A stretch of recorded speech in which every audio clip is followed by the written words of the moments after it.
Hello everyone, welcome back to my channel. তো সবাইকে জানাই গুড মর্নিং, কারণ সকাল সকাল আমি ঘুম থেকে উঠে ব্লগটা শুরু করে দিয়েছি। তো আজকে ব্রেকফাস্টে বানাচ্ছি হচ্ছে আমি পাস্তা। তো পাস্তা বানানোর জন্য আমি প্রথমে পাস্তাটাকে দেখতেই পাচ্ছ সিদ্ধ করে নিয়েছি। এই পাস্তাটা আমরা যেভাবে ঘরোয়া ওই চাউমিন বানাই না, আলু আর ডিম দিয়ে, ওরকমভাবেই বানাচ্ছি। প্রথমে আলুটাকে ভেজে নিচ্ছি, তার উপরে পেঁয়াজ দিয়ে দিচ্ছি, ওই দুটো ভাজা হয়ে গেলে তার মধ্যে ডিমটা দিয়ে দিয়েছি। ডিমটা ভাজা হয়ে গেলে তার মধ্যে আস্তে আস্তে আমরা পাস্তা আর মশলা দিয়েছি, ম্যাগি মশলা, হলুদ, আর দিয়েছি সোয়া সস আর টমেটো সস। যেভাবে আমরা চাউমিন রান্না করি সেভাবে সিম্পলভাবেই আমি পাস্তাটা রান্না করেছি। তো আমার ব্রেকফাস্ট কমপ্লিট। তো ব্রেকফাস্ট আমি করে নিচ্ছি। তো দেখতেই পাচ্ছ খুব প্রচণ্ড গরম, মানে গরমে আমি খেতে পাচ্ছিলাম না। তো আমি আজকের ভ্লগটায় কিন্তু শেয়ার করেছি আমার স্কিন কেয়ার রুটিন। এই গরমে সবার মুখেই ট্যান পড়ছে, তো মুখে হাতে সবারই ট্যান পড়ছে। এই ট্যান কীভাবে উঠবে সেটাই শেয়ার করেছি।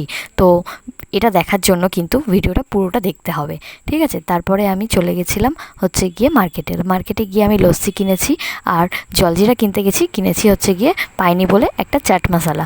তো আম কিনেছিলাম দুটো, একটা মাকে দিয়ে দিয়েছি আর একটা আমি নিয়েছি আমপানা করবো বলে। তো এই গরমের দিনে এইটুখানি লস্যি যেন আমাকে একটু শান্তি দিচ্ছিলো। একটুখানি মাকে দিয়েছিলাম আর একটুখানি আমি খাচ্ছিলাম। তো লস্যি খাওয়ার পরে একদম তোমাদের সাথে ডিরেক্টলি দেখা হচ্ছে স্নানের পর। তো স্নান করার পরে ভেজা চুল দেখতেই পাচ্ছ, এই ভেজা চুলে আমি লাগাবো সিরাম।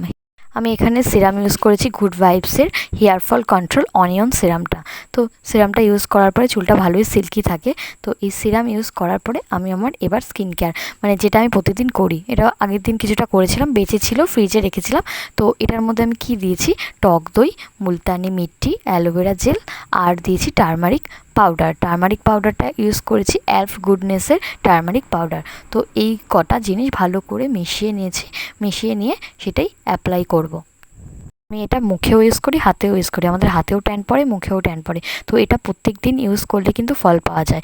তো আমি প্রত্যেক দিন তো সময় পাই না, তাও সপ্তাহে 2-3 দিন চেষ্টা করি, তাতেই ভালোই ট্যান ওঠে। এটা কিন্তু প্রতিদিন যদি ধৈর্য দিয়ে দেওয়া যায় তাহলে কিন্তু ভালোই, মানে খুব তাড়াতাড়ি ট্যান উঠে যায়। দইয়ের সাথে যে মুলতানি মিট্টি, মানে এর খুব ভালো কাজ করে। আমি তো খুবই ভালো ফল পেয়েছি। তোমরাও যাদের ট্যান, মানে খুবই ট্যান পড়ছে এই গরমের দিনে, তোমরাও এটা অ্যাপ্লাই করে দেখতে পারো, তোমাদেরও ট্যান উঠে যাবে। আশা করছি ট্যান উঠে যাবে, আমার তো হয়েছে।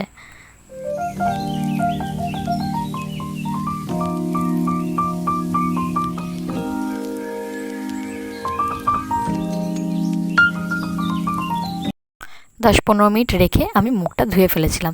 মুখটা ধোয়ার পরে কতটা ফ্রেশ লাগছে দেখো, খুবই ফ্রেশ লাগে। তো এরপরে কি করেছিলাম, বরফ জমিয়েছিলাম আর কি, বরফ দিয়ে এবার মুখে বরফ জলের মধ্যে মুখটা চুবিয়ে রাখবো কিছুক্ষণ। তো চুবাতে তো পাচ্ছিলাম না, কষ্ট হচ্ছিলো, তাও বরফের জল মুখে দিচ্ছিলাম। তো তারপরে বরফের দেওয়ার পরে মুখটা কতটা ফ্রেশ লাগছে দেখো। এটা গরমকালে প্রত্যেক দিন তোমরা ট্রাই করবে, মানে একটা আলাদাই ফ্রেশনেস আসবে মুখের মধ্যে। তো এগুলো করার পরে আমি লাঞ্চ করলাম। লাঞ্চে অল্প একটু ভাত নিয়েছিলাম, গরমে খেতে ইচ্ছা করছিল না।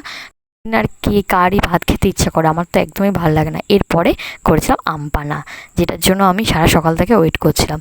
তো আমটাকে আমি ভালো করে, আমার কাছে কিছু ছিল না বলে ডিরেক্টলি গ্যাসের ওভেনের মধ্যে বসিয়ে দিয়েছিলাম। তো আমটা পুড়ে গেলে খোলসটা ছাড়িয়ে নিয়েছিলাম আর কি, খুব গরম ছিল। তারপরে পিস করে কেটে তার মধ্যে, আমি যেহেতু চিনি খাই না তার জন্য গুড় দিয়েছিলাম আর বিট নুন আর চাট মশলা, এটা মিক্স করার পরেই দেখতে পাচ্ছ মিক্সিতে মিক্স করে নিয়েছিলাম। তারপরে চাট মশলাটা দিয়েছিলাম, দিয়ে ভালো করে একটুখানি মিশিয়ে নিয়ে আর কি, ঠান্ডা জল, আর মানে ঠান্ডা জল দিয়েছিলাম, বরফও দিয়েছিলাম আর ঠান্ডা জল দিয়ে ভালো করে দিয়েছিলাম, মানে মিক্স করে নিয়েছিলাম আর কি। তারপরে একটু বিট নুনও দিয়েছিলাম, আমার একটু নুনে কম হয়েছিল বলে। কিন্তু আমার খুব ভয় লাগছিলো যে একটা আমে কতটা হবে। দেখলাম পুরোই 3 জনের মতো পুরো পারফেক্ট হয়েছিল। এই গরমের দিনে এই আম পানাটা আমি ফার্স্টবারই ট্রাই করেছিলাম আম পানাটা। তো আম পানাটা খেয়ে মানে খুবই ভালো লাগছিলো, ইচ্ছা করছিলো সবটাই খেয়ে নিই, মানে এত ভালো লাগছিলো, খুব ভালো লাগছিলো। তোমরা যারা চিনি দিয়ে করবে তোমাদের আরও ভালো লাগবে।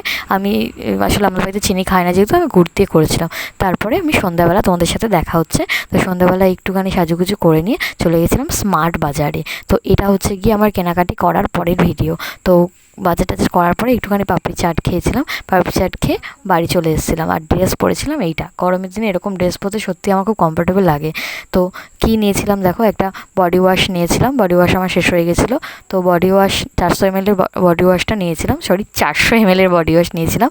তো এটা হচ্ছে আলাদা আমার একটা ছিল, ওটার মধ্যে ঢেলে নিয়েছি। আর এই দুটো রেজার নিয়েছি আর কি, এই দুটো 70 টাকায় পেয়েছিলাম, তো অফারে দিয়েছিল, নিয়ে নিয়েছিলাম। তো আমার এই ভিডিওটা ভালো লাগলে তোমরা সাবস্ক্রাইব করতে ভুলবে না আর লাইক করবে। টাটা।